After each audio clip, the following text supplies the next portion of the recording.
বদলে যাচ্ছে ৫, ১০ ও ২০ টাকার কাগজের নোট।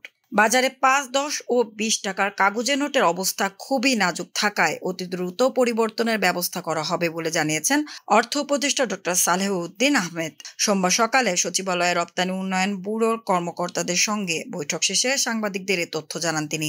দেশের টাকা নোট যথাযথভাবে ব্যবহার করা হয় না, সেজন্য একসময় ৫, ১০ ও ২০ টাকার ধাতব মুদ্রা ব্যবহারের পরিকল্পনা থাকলেও সেটা সম্ভব হয়নি। এখন নতুন টাকা ছাড়তে গেলে পুরনো টাকা বাজার থেকে তুলে নিতে হবে। ছেঁড়া এবং জরাজীর্ণ মুদ্রা এবং ব্যাংক নোট বিষয়ে ডক্টর সালেহউদ্দিন আহমেদ বলেন, এতে নানা সমস্যা হচ্ছে। যেসব নোটের অবস্থা বেশি খারাপ সেগুলো বাংলাদেশ ব্যাংকে জমা দেওয়া হয়। সেই টাকা গণনা করাও খুব কঠিন কাজ, যদিও আপাতদৃষ্টে মনে হয় বিষয়টি খুব সহজ। বাংলাদেশ ব্যাংকের গভর্নরের কাছে বিষয়টি উপস্থাপন করাবে। তবে নতুন নোটগুলো না থাকলে এখনই পুরনো মুদ্রা এবং ব্যাংক নোটগুলো প্রতিস্থাপন করা যাবে না। দেশের মানুষকে মুদ্রা ব্যবহারে আরো যত্নশীল হতে হবে।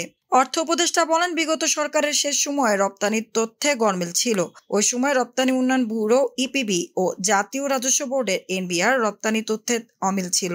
ওই তথ্য শীঘ্রই সমন্বয় করা হবে। তিনি আরো বলেন, রপ্তানি আয়ের লক্ষ্য নির্ধারণের একটি প্রজেকশন তৈরি করতেও ইপিবিকে বলা হয়েছে।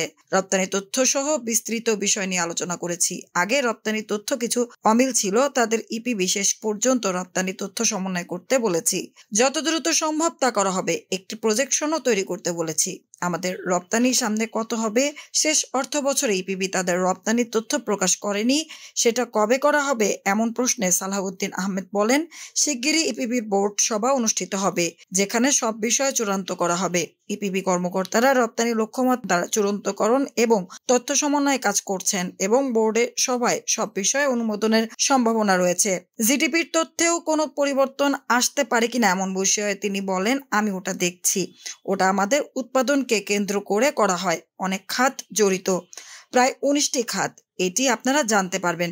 আরেক প্রশ্নের জবাবে তিনি বলেন, সম্প্রতি উপদেষ্টা পরিষদ কালো টাকা সাদা করার বিধান বাতিল করার বিষয়ে বর্তমান অন্তর্বর্তী সরকার বিভিন্ন ক্ষেত্রে তাৎক্ষণিকভাবে কাজ করছে।